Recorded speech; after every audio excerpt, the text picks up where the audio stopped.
Some of the stuff may be kind of basic for some of you, but some of it actually, we're going to touch on a few new things, and then I'll kind of cover some new things we've got at the end. And I want to apologize for the PowerPoint thing, but hey, you know, that's kind of what a lot of us that end up going around doing some of these presentations have to live with. Anyway, I'm assuming on this presentation you all understand what an IP address is, you understand a little bit of basic system administration. I'm also going to make the assumption that when I talk about tools or refer to tools, that you know how to go and find them. I don't know how many emails that I've gotten from people saying, you know, hey, where do I get the so-and-so tool or whatever? Okay, I figure everyone probably knows how to use a search engine and whatnot, and they understand a little bit of the basic stuff about the usage of the tools. The presentation is more from a network point of view. I'll touch on host-based type stuff where it seems appropriate. But for the most part, we're talking about the network itself. I think everyone probably, you know, simple Nomad I got introduced, but the nmrc.org website, I have a nice day job at BindView, who are very, very happy to hire hackers and whatnot, and so I get to do a lot of what I've been doing is I've had some people say, why haven't you been updating your website? Well, it's because I've been extremely happy working on the Razor team at BindView. They've been keeping me really busy, and so that kind of tends to be where my attention has been focused. As far as the network mapping stuff goes, first thing you need to know is know a little bit about your target. There's different ways you'd go about, now I'm not going to cover actual breaking in techniques. We're just going to be basically talking about kind of to do some type of stuff ahead of time. Public information where you can get a lot of stuff. We're going to cover some stuff on that, some techniques on network enumeration, then we'll get into some mapping. Public information, obviously, if you wanted to really research your target, you go out and you look at the public records and everything. You find out a lot of interesting things from public records and whatnot. And is Edgar still online where you can search it and everything? That was always yeah, that's, I know they talked at one point, I think, about turning it off or something. I'd read something about that. But that's always something I always make sure I take a look at. Of course, who is DNS and all the assorted tools that go with probing DNS. Public postings. This is another thing that some people kind of tend to forget about. A lot of times you'll find that people will, on mailing lists and in news groups and other places, will actually post technical questions, and in the process they're giving away pieces of their technology, what they have in there. I'm having problems with the so-and-so backup system. Okay, well, I know now what kind of backup system it is, and I know what operating systems maybe that runs on, that kind of information. Sometimes they get even more detailed than that. They put their, you know, in their SIG files, they've got also their telephone numbers, so now I've got exchanges that I can word dial because I know what their work numbers are and whatnot. So don't forget those areas. Network enumeration, pretty much the goal that you have of network enumeration, we'll cover that here in a second. I want to get into on that ICMP. There's actually some fairly new things with the ICMP, thanks to a couple of talks I've had around here. And you can pretty much read the rest. I'm not going to stand up here and read slides to you. I do want to talk on ICMP. One thing that's been, you know, the first thing that everyone would do, they'd do the sweep with echo packets and get the responses back, and now I know I had a host up. And so, of course, people started blocking that at the firewall. Another alternative to that would be to sweep with, say, something like timestamp packets or even info request packets, although that's not supported nearly as much. But if they're only blocking echo packets at the firewall, then by sweeping for these different types, then you can go ahead and find out if you've actually got a host up or not. So a lot of people have taken it a step farther. They're blocking a lot more. They're saying, okay, well, I'm only going to allow in something like, I'm only going to allow in host report unreachables. Maybe I'm going to allow in source quench, and that's the only kind of stuff that I'm going to allow to come into my network. Well, another way I can get around that now is if they're allowing the host report unreachables in, I send in a forged host report unreachable. Just one that was unsolicited. I use an illegal header length, and what will happen is if they've properly implemented ICMP in the IP stack, it'll say, I've got an error now. I'm going to go ahead and reply back saying, you've got a parameter problem, and so then I get an ICMP back, and boom, I've actually now determined that that host is now up. And that was actually theory until I had a talk earlier this week, and I got the guy's name in the last slide here because I really appreciate learning that information. The other thing, I don't know specifically how much this goes across the various vendors. They all have their different ways that they do IP and everything, and not everyone implements things the same way, but we'll talk a little bit more about that here in a minute. Scanning. Why scan? Hopefully everyone here already knows why you scan. You're looking for services running and whatnot. And pretty much everyone's using Nmap. It's become pretty much everyone. It does some of the ping sweeps and stuff. But some of the other features, the fingerprinting is extremely interesting. That helps out a whole lot. Another real interesting thing that I like to use with Nmap, as most of you know that use it, it comes with a libpcap, and so it goes into promiscuous mode during some of the scans, which means that if I set it up to where I don't, you can do the decoy thing and say, okay, I'm going to, and then put in your real IP address in there. Depending on where you're scanning from, you can use the IP, say your IP address is someone down the hall, and if you're on the same net, you scan, and since you're in promiscuous mode, you still get all the responses back, and they blame the guy down the hall, or they blame the guy, if you've got a cable modem, they blame some other guy that you've managed to pick up. So that's kind of a neat little feature there, so where you can scan without revealing your address.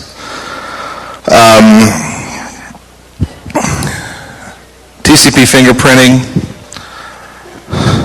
and I think pretty much everyone here probably knows what that is, but for those that don't, send out a flurry of packets with the various settings. You get a bunch of different responses that come back, and then these can be, the types of responses can pretty much indicate the types of operating systems you're dealing with. Something that I found out fairly recently, because I just started playing a lot with ICMP and TTL, is that by sending in certain types of ICMP packets, with various things switched in that, you get fairly unique responses, and they're fairly consistent responses, and you can do somewhat of a OS-type fingerprinting just with ICMP. This comes in handy if you're doing that thing where with the host or port unreachable, you can actually then at that point, you're going to be able to tell what type of, in some cases, what type of OS you actually have sitting on the inside. The additional probes thing here. The other thing you want to do is scan for possible security devices, and one thing I like to talk about is throwaway hosts, okay? If I'm going to, let's say I'm doing a penetration test of some kind, some of you may be doing them legitimately, some of you may be doing your own freelance penetration testing, but you get the idea, where you want to check out and see where these various security devices are, okay? So sometimes you take a host that you know you don't care about, that you have ownership of, and you're going to go ahead and send in your packets, and then maybe you're going to try the same thing again and then see if you get some type of different response. So what it is, it involves looking for a lack of response due to perhaps some type of security device that's on there. And of course then using some of the anti-sniff technology, sweeping for promiscuous devices. The other things that I would do is consider some of the odd ICMP things. I mean, if you can, this is one way how you would spot honeypots. If you've got something in there that looks like it's some type of somewhat open NT device, and it turns out that it's really something else because the ICMP responses you're getting back are kind of indicating that it's a Unix box, and that's an example of where you've got maybe a honeypot or something like that, where you can then obviously avoid it. Or if you want to go in and play around and look like an idiot. I guess you could do that to trick them or whatever. But anyway, network mapping. This involves basically determining the network layout, trying to figure out exactly where the devices are, where they're attached, who's talking to what, and whatnot. Trace route's a good tool for doing this. Firewalk is probably a little bit better tool. It'll get you a little bit better in there. And then some of these other things we've already been talking about, specifically ICMP is what I'm thinking about here. For doing some type of bypassing of the firewall, this is a slide I should have updated last night. I don't know if any of you are at Black Hat, but there's a great presentation on getting past checkpoint firewalls, which is just absolutely, that was wondrous. That was actually great. So forget the slide, just go to that stuff. It's really good stuff. But I mean, there are some things where at least where you're trying to probe, because before you launch an attack against something that's on the other side of the firewall, you at least need to try to know what the hell it is you're launching the attack against. So using things like firewalk to determine what services may be running, an nmap as well, just trying to determine what kind of services are running. You get roughly maybe an idea of what you've got there on the inside. For the most part, we usually only need, as attackers, you're only going to come in on one port for the most part, unless you're doing something really oddball and sophisticated. But for example, most people leave open port 25, they leave open port 80, and those are going to be kind of things you're looking for. State table manipulation. This has to do with the FTP thing that came out, to where I can, with passive FTP, I'm going to actually put entries into the state table, and now I'm going to have a way into there. That kind of was the lead up to what that Black Hat presentation was on Checkpoint. Obviously, if a site has intrusion detection, you'll want to do something to avoid that if that is your call or cause. Obviously, if there's some way that you can manipulate the data that they're going to detect, because for the most, these are pattern matching for the most part. The network-based ones are pattern matching, so you can go ahead and maybe try and alter that data, but the attack will still work. That'd be a good way to do it. Fragmented packets. I know that a couple of years ago there was a big thing at Black Hat and a paper that was released that talked about a number of different ways to get past intrusion detection, and one of them was using fragmented packets.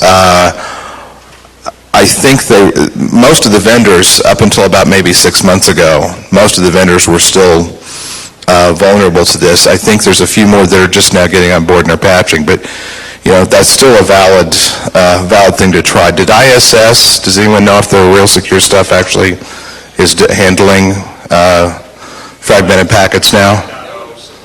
5.0 supposedly. Okay. Vote of confidence there, supposedly. Great.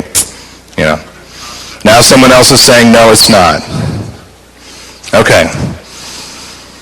There we go. So use that then. Great.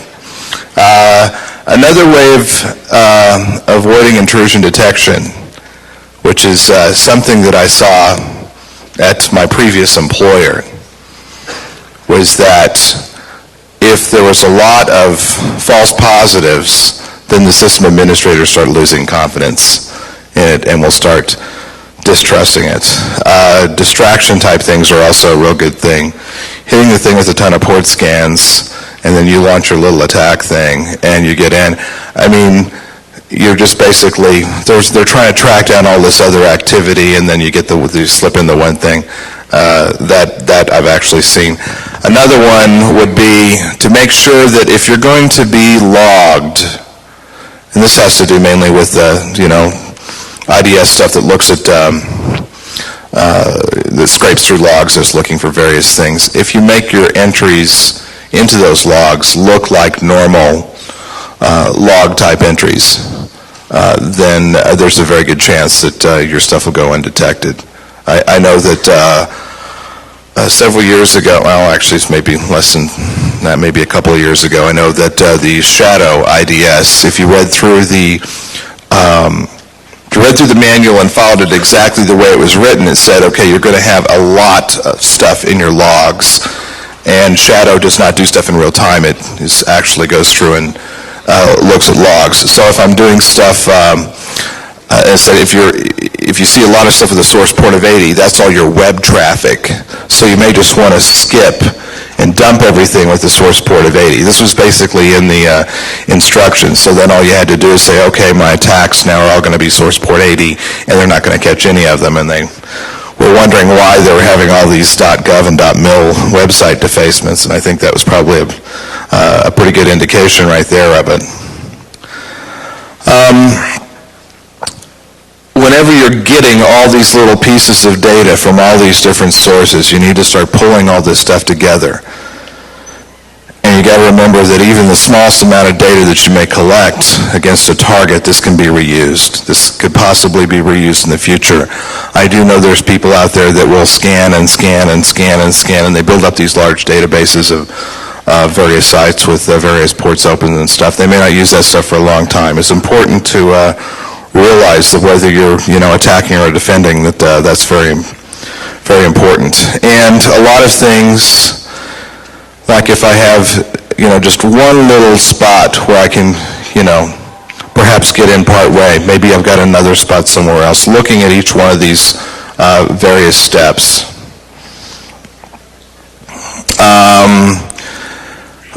Well, I'll go through here, and I've kind of edited a lot of this. I've done some screen depths of just basically what a live site would look like if you want to do some mapping on here, and I'll kind of go through it here real quick. Do a who is against the target company. I think I kind of messed that up the way I've got that typed there. Doing a who is, first thing I want to determine is get the servers, their name servers.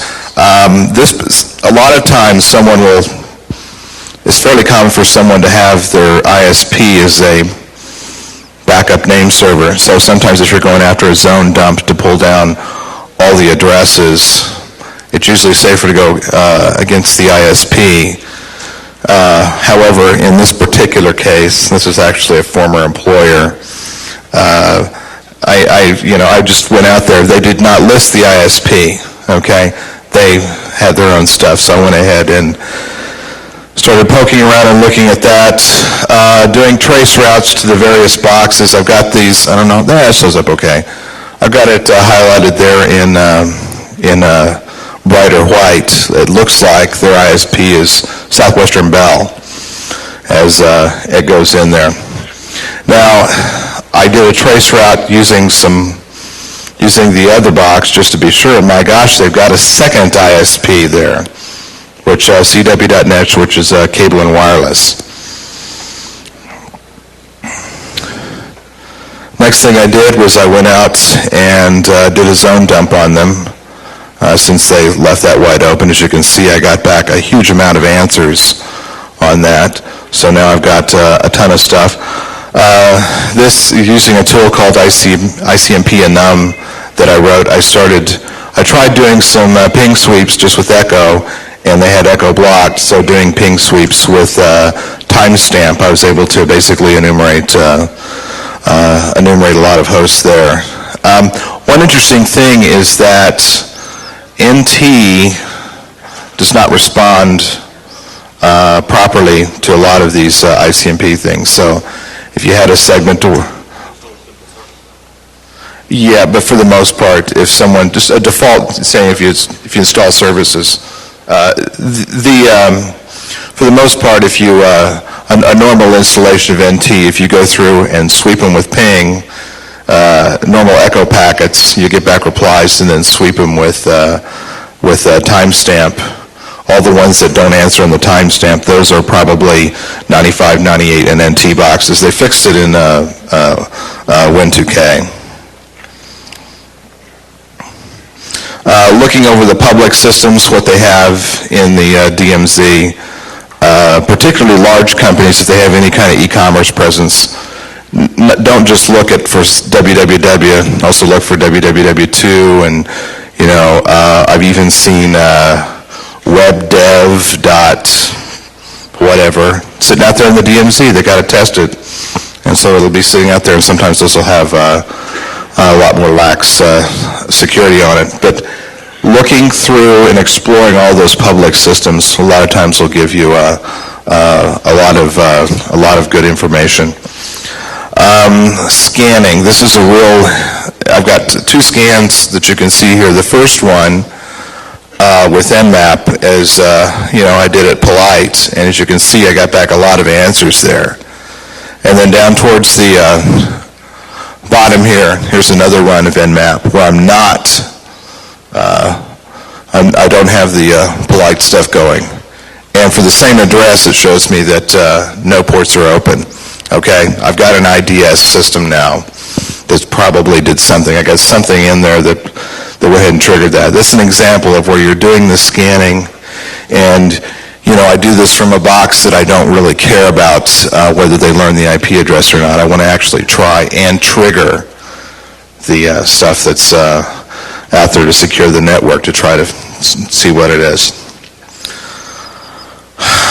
Here's a scan, and I swear to God, outside of changing the domain name, I swear to God that was the host name. The host name of the firewall was Firewall. That was the what now? Yeah, they use router. For the router. And that's what it was. So it was pretty difficult to spot. The firewall there. Oh, firewall dot whatever, and. Actually, to their VPN box was host name was VPN. Okay, but for some, and I thought, well, maybe I'll find the IDS that way, but no, they actually didn't do that.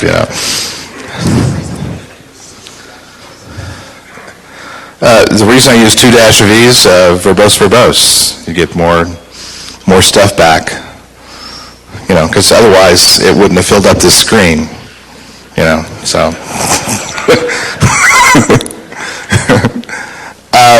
If you look there and you see that some of the stuff is in a filtered state, which means that when I scan them, it means it's something out there outside. I'm scanning the firewall. Now think about this. I'm scanning the firewall, but for some reason they're doing filtering outside the firewall.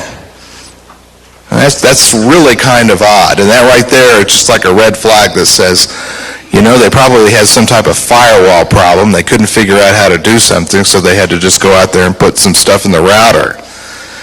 And, okay, 139, I think we know what that is.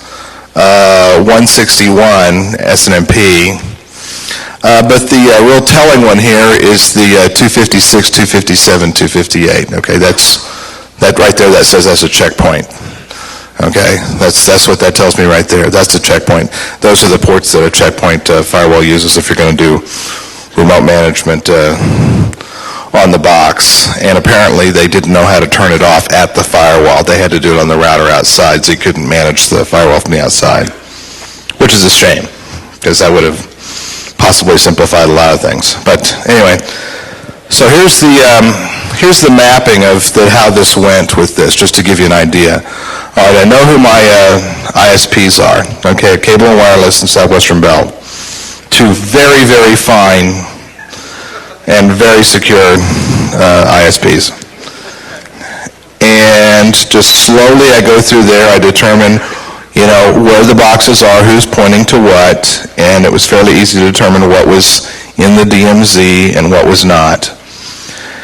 And I was able to do, just with a little bit of, sending the packets in and doing the trace route thing here and there, whatnot, I could tell that in some cases I was getting one extra hop as I went in. And I didn't know the exact layout internally where all this stuff's crossing over, but I started figuring out that they had some level of redundancy. There was kind of a default path for some of this stuff, but in other cases they kind of had a redundant thing here.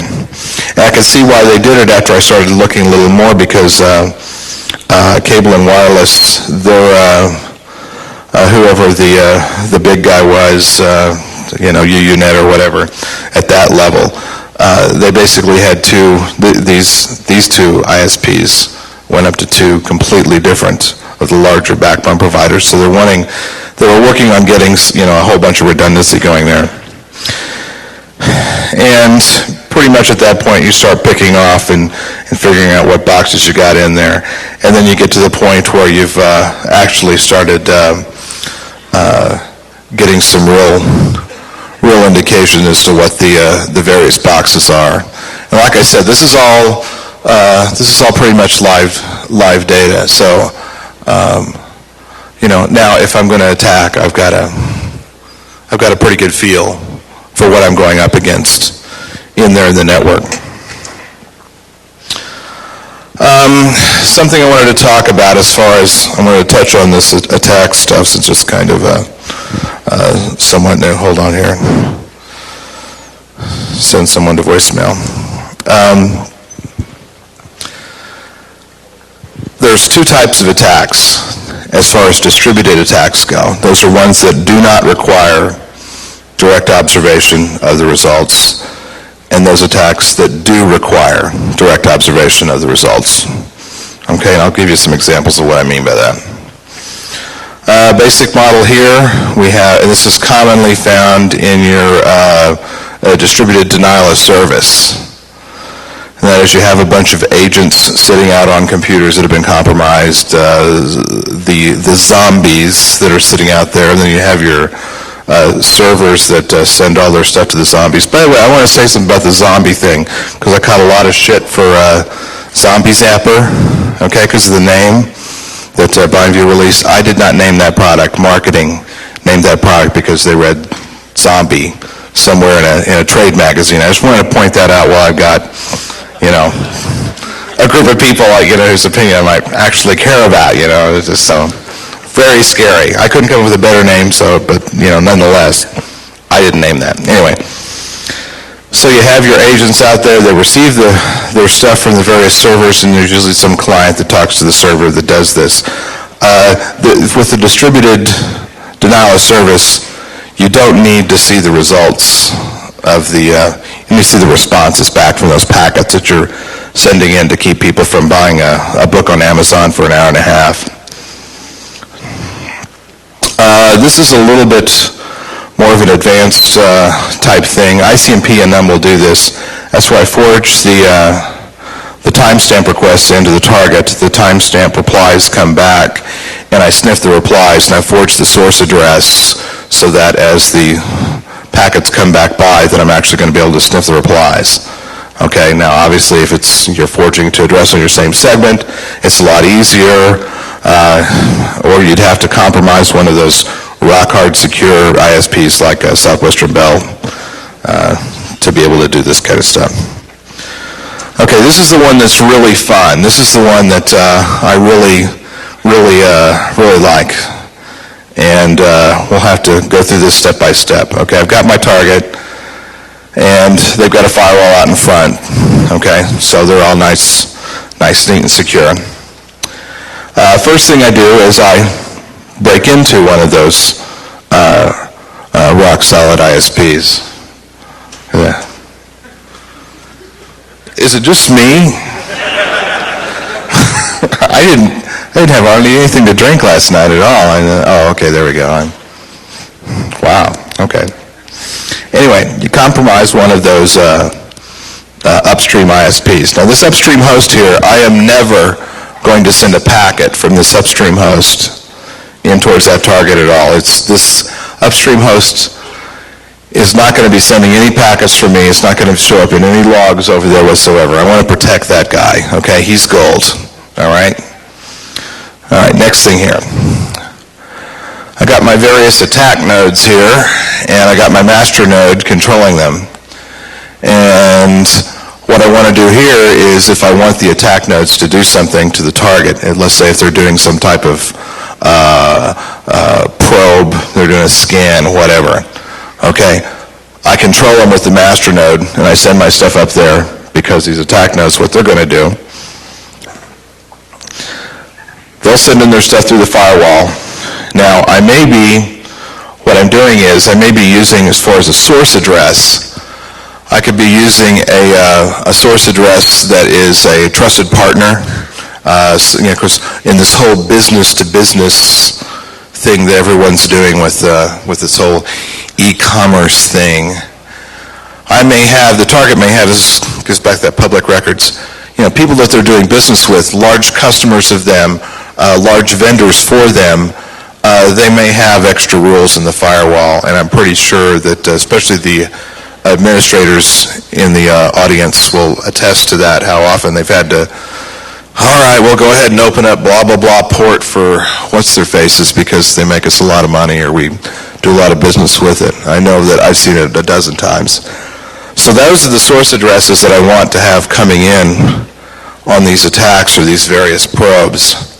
So the replies are flying by. Now where they're flying by is that upstream host, so I can now sniff the replies. Okay? And then, of course, to kind of complete the picture, put a link in here between the upstream host and the master node. Now, what this allows me to do then is if I'm doing a scan, for example, okay, I can tell the master node, okay, I'm going to send that to these attack nodes, I'm going to do the scan, replies come back, I get the sniffed replies in this upstream host, and then through a covert channel, he communicates back to the master node. This is all done, with encryption and all that, probably using ICMP or something like that to communicate. And so I can also kind of expand upon this, and I can say, let's say that I want to do something that's going to involve a TCP three-way handshake, for example. So what I can do is I can send from the master node to the attack nodes. The attack nodes go ahead and send in their attacks. Boom, up. We pick it back up on the sniffers, the reply comes out. I can send that information back to the master node, and I can continue that whole cycle there. And I can actually have a conversation where I'm actually engaging in an attack, and there is nothing in those logs over there whatsoever on the firewall or anything on the target that's going to reveal my true address. So that's kind of the whole idea behind this. Some other things that make this more fun is that as far as the upstream host goes, when he's sending information up here to the master node, he's going to use roughly the same type of technique that I'm using to grab these sniffed replies, okay? All these replies, they're destined for some place over here. The sniffer that's running here in the upstream host just knows what to pick up. I'm going to do the same thing. I don't send the stuff from the upstream host directly to the master node. I send it to somewhere on his same segment or somewhere past him to where he's going to pick it up sniffing. And it's the same thing I'm going to do for sending from the master node to the attack nodes. I'm not going to send directly to those IP addresses. I'll send to those segments. I'll send somewhere along the way. Obviously, that's kind of complex. If you own UUNet, then you're probably, this is going to be a lot easier to set up. But that's kind of the model, kind of the idea behind all this. And no, I don't have the software written for this, okay? Sorry. But I'm sure someone will come up with it. I did a talk at SANS sometime last year, way before the distributed denial of service. And I was talking about some of this stuff on a much smaller scale, and then boom, I get an email from someone after all the distributed denial of service stuff from someone that saw the talk at SANS and said, I think they, looked at your presentation. They ripped you off, dude, because they, it's kind of the stuff you're doing. So we'll probably, I would expect the natural evolution as the stuff moves along. This is going to be, I would think this would be the next type thing. Free stuff. We're kind of getting towards the end of the presentation here. The vendor that paid, or my boss, is a BindView, since they're the vendor that's supplying some software, and I'm wearing their shirt, and they paid my plane ticket out here. I should at least go ahead and plug the product I work on during the day. The SANS came out with a list of the top 10 security things that you all need to check for. I think all it was just a list, so attackers now had a list. So, I'll just try these first. But they've got the list here, and Hacker Shield has what they call a rapid fire update. Hacker Shield is a security scanner. Has an update, an all-inclusive update. You can download Hacker Shield for free off the net and load in this thing, and it's good for 30 days. And I think it's like 25 IP addresses and whatnot. Vlad the Scanner is what the BindView Razor team put together. It's a security scanner that only does the SANS top 10. Okay, so it is somewhat limited, but it is freeware, it's open source, you can get it out off the Razor website. It has some pretty cool stuff in it. One of the things it has in it, it has a pretty nice and neat CGI scanner. It doesn't do any of the evasion stuff that Whisker does, and until I talked to RFP, I thought that we were doing more checks than he was, but no, it's 1.4 that's either just come out or will be out there very soon is going to have probably 10 times as many, which, bummer. I'll have to snarf more stuff from him to get this up to speed. But that's a pretty cool thing that's in there. The other thing that's in there is we're calling it kind of a protocol scanner, and it's to test the user IDs and passwords, say they have weak user IDs and passwords. And Vlad does Telnet, RLogin, POP3, IMAP. What else does it do? I'm missing a couple here. SMB. Todd, where are you? Help me. I can't remember. SSH. I think it's it. There's like 6 or 7 of them that it does. The SSH one is kind of cool because I don't think there's very many, like dictionary style things that you can use to go ahead and go after SSH. Just, setting user IDs and passwords and whatnot and have the thing actually automated. We don't have a huge amount of default accounts and passwords listed in the supplied databases, but obviously you could all supply your own. And the final thing, which is kind of a fun tool, is called dspoof. And if I'm getting scanned or I'm getting a packet coming in and I'm thinking, hey, is this thing really, a forged packet, or is it the real thing or not? There should be kind of a good way to kind of tell, and what this does, dspoof actually checks the TTL. It sends a packet out and tries to determine the real TTL from where I received the packet from. So obviously you're not going to say, okay, I got the packet I suspect is forged. Let's say it has a TTL in it of, say, 50. Okay, now I'm going to check that and test it by sending a query packet out to that address, and I get a response back, and I look at that TTL. If they match, then it's probably the real thing. If not, then maybe the thing is forged, especially if it's way off. So that's kind of a way that you can check. It's kind of a fun thing that you can do with TTL. Anyway, these tools just got put up there on the Razor website, and I encourage you to all go out there and download them and have some fun with them. Be careful with Vlad the scanner if you're the kind of person that just likes to point it at whatever. Okay, the protocol scanner thing is actually going to be considered intrusion into the system. You're trying user IDs and passwords, but pretty much everything else is just you're looking to see if a file is there or if a service is running or something. I wanted to say thanks to a couple of people here. I'm not sure how to pronounce Ofen Arkin's name. I hope I just pronounced it correctly.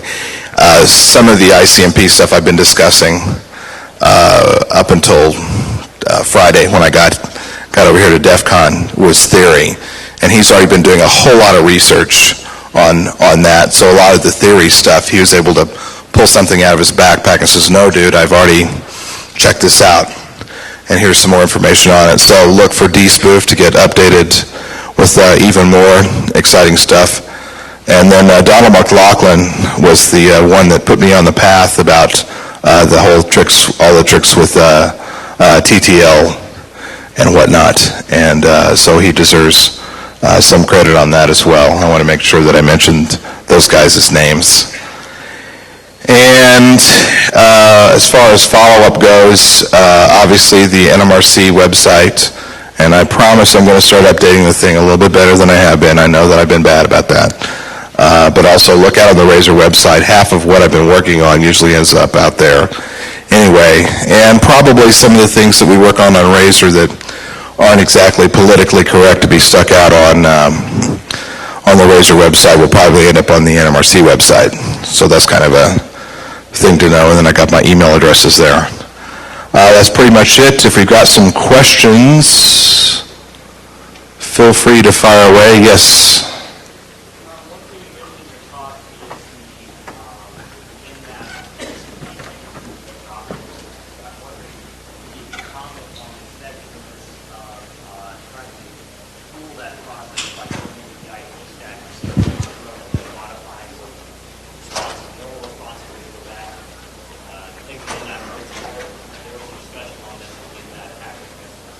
Okay. The comment was about wanting some comments on how some people will modify their kernels or modify whatever so that when you're getting an Nmap scan that's trying to do a fingerprint, maybe it's doing something, maybe it's saying, oh, I'm not really this OS, I'm actually a printer, or something else like that. Yeah, I mean, that's where I think this ICMP stuff that Ofen has come up with is going to be pretty interesting. And matter of fact, one of the things I'm going to get when I get back home is probably to work on a scanner of some type that actually uses ICMP to do fingerprinting. That's what I mean as far as spotting a honeypot. If you've got something that shows up on Nmap is one thing, but then you look at some of the responses coming back from ICMP, and it just says this is a completely different IP stack, that maybe I've got something funky happening there. Any other questions? Okay, I guess not. I want to thank each and every one of you for coming visiting my website. I appreciate it a lot. Thank you, and blessed be.